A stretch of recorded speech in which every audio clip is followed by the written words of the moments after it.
La moisson est là et les fidèles de la paroisse d'Ebenezer de Ménotin, dans la sous-région F du littoral au Bénin, comme l'ont prévu les Saintes Écritures, ont sacrifié à la tradition. C'était le dimanche 25 juillet 2021 que ces heureux du moment n'ont aménagé aucun effort à marcher selon les recommandations du Tout-Puissant. Suivez dans le reportage de Homme on sait les Voice les moments forts de cette célébration.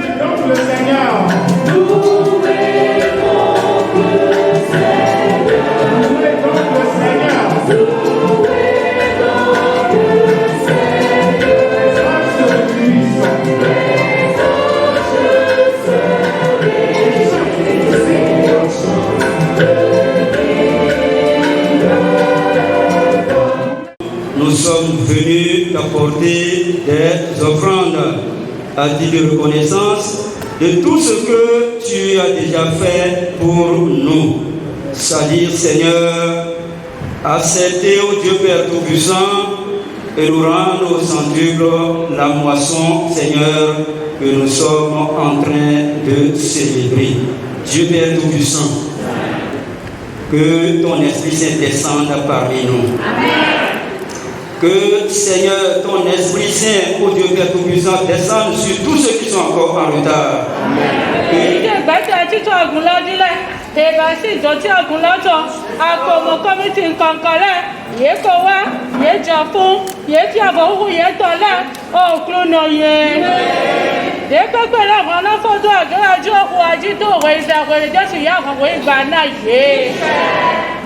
Jésù ìdí wọn dé tó lájà lọ tó ẹmẹ akọmọ fífi yẹn tó lẹgbàá wọn náà lọpọlọpọ yẹn tó lẹ akọmọ àsán tẹlẹ àmọ sísá tẹlẹ àmọ ìhà tẹlẹ Jésù ìyá wọn wọ ìgbà náà yé. Yíkú sísun kò jábà ìgbà kò sọ́ọ̀tù nàmúnàmú ètò ìrọ̀lẹ́ tọ́kì àpò ètò pẹ̀ bẹ̀rẹ̀ tí tó pè sá lọ. Nado kanuni na ito na watu koto to ebe Jesu Kristo waka lo mo inu na lo. Dona pesa ito. Dona mo ito ito. Ayike awudu pe ba na se dem ya bulo jiblo. Jesu koto le koto aga. Debi mi to ke to azoma ile konunya do ja ito me.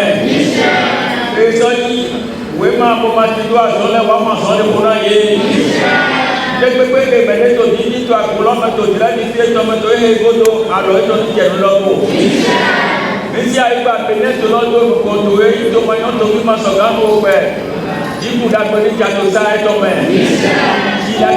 Olùdókòó ti tó àyíká ṣe bẹ́ẹ̀. Ẹ̀ma tó lè padà sẹ́gbà. Wẹ́pẹ́ iná kótó wẹ́nẹ̀ ìṣe náà lásẹ̀. Criminal glory, lo puede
Dans ce climat de joie et de gaieté, la parole de Dieu, le chemin, la vie et la vérité, cette parole qui éclaire nos sentiers et nous empêche de marcher dans le péché, a, à son tour, vivifié les âmes, et c'est le roi du littoral, le pasteur Toussaint Rodon-Kiki, qui était à l'honneur de ces enseignements, extrait.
Voici mon enfant.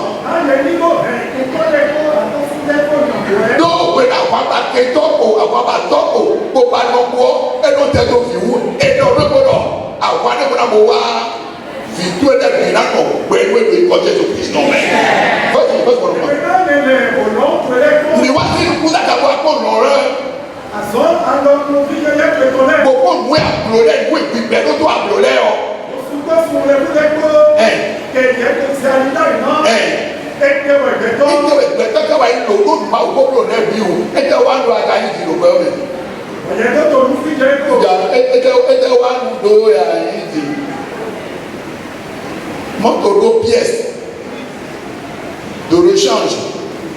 Pour les pièces au prix de pièces de rechange. Et de la mode même local. Mais à nos pièces de rechange, nous avons vu pour 600 ans. Et j'ai la nouvelle qui a 100 millions de coups. Et il y a une noté.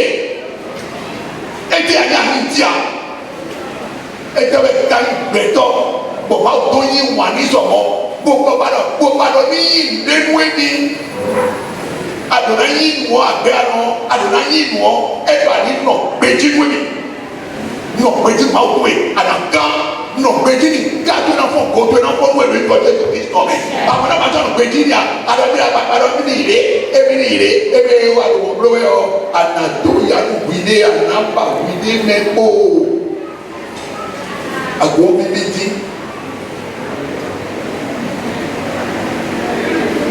agbo bibiti mais bi mais le vieux béré bidion mais pas forcer du promener wa mais forcer promener wa minwa blanc mi ça le vieux bé il m'a forcé mine d'abédé mon bidé de Jésus mais ouais son bidé wa awo àlàáfíà yìí mo mi di mo ká fún mo kó fún àlàáfíà tí mo àti sẹ́fẹ̀ ìwé ẹ̀sọ́ mo mi tó wà mo ní ìlú ọ̀nù ẹ̀ àdùnnà ló tó gbé náà dọ̀ tó mọ̀ máa gbẹ̀rẹ̀ tọ́ ìdí mo ti mo sẹ́wé tó àtàlù gbẹ̀rẹ̀ nínú gbẹ̀gbẹ̀ tẹ̀wẹ̀ gbẹ̀tọ́ ká ní ẹ̀jẹ̀ fi náà jẹ́ ọ lówó rẹ̀ bí náà dọ̀ afọ̀rẹ́ bí náà jẹ́ fi fẹ́ ní tí bí náà rọ àlùpàdé ètí tí bọ́nà gbé wà nílẹ̀ ọ bí náà jẹ́ ìkólójì nuwọ́n ní ọ̀dà bẹ̀rẹ̀ ló fi ṣètò bọ́nà tó lọ bẹ́ẹ̀ nínú ẹni tó bí ọ ẹni o máa tó kó tó ọ̀sẹ̀ ọ̀rọ̀ mẹ́ ẹni o pẹ́ tó tó ọ̀sẹ̀ àlọ́ mẹ́ ní fúnra gbé tó wà lè lọ sùn lọ kó bẹ́ẹ̀ jẹ́ ní ìdánidáni mọ́ wa wọ́n ń sábà ń gbé kí mo ti tó wíwẹ̀ ní sebo ní wọ́n lè mú gáwé ìfọ̀jọ́ ìfọ̀jọ́ ìfọ̀jọ́. Avec des actions de grâce à l'égard des présents, des reconnaissances en démonstration, ces fidèles, ensemble avec leurs invités, amis et sympathisants, se sont unis pour faire le geste utile en action envers le Très-Haut qui a veillé sur eux, sur leur famille, voix, leurs biens et tout le long d'une année. Cette si grande et immense joie sur les figures de ceux-ci nous attire, nous autres, à la fin, et les impressions de quelques-uns sont recueillies. Suivons. Je suis très heureuse en ce moment-ci. Et la fête se passe très bien ici. Tout le monde est en joie. Que toute la gloire revienne à notre Seigneur Jésus-Christ. Et je prie que le Seigneur bénisse tous ceux qui ont mis pied ici aujourd'hui et qui ont pu semer, que ce soit de loin ou de proche, dans cette fête de moisson. Que le Seigneur les protège davantage, qu'il nous garde, afin que nous puissions voir l'édition 2022 dans le nom de Jésus-Christ de Nazareth. La paroisse Ebenezer Ménotin est en train de fêter sa fête des moissons, suivie de ventes de charité. Donc ça devient une coutume désormais sur la paroisse. Tous les ans, les gens se manifestent toute leur gratitude à l'Éternel, Créateur du ciel et de la terre. Voilà pourquoi nous sommes tous là. Je suis très heureux d'être chaque année ici. Voilà pourquoi je suis tout le temps là. Nous ne pouvons que remercier tous ceux qui sont venus ici, remercier le Seigneur, louer le Seigneur, magnifier le nom tout-puissant du Seigneur.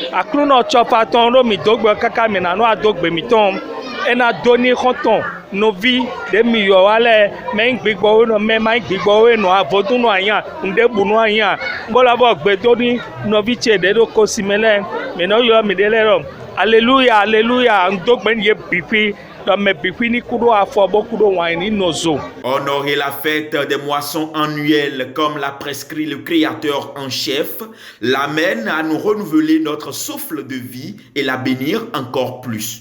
Tous les fidèles d'Ebenezer, désormais sous cette grâce renouvelée, ont leur regard fixé vers l'édition prochaine. Que Dieu nous garde. Amen. Shalom.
Yeah.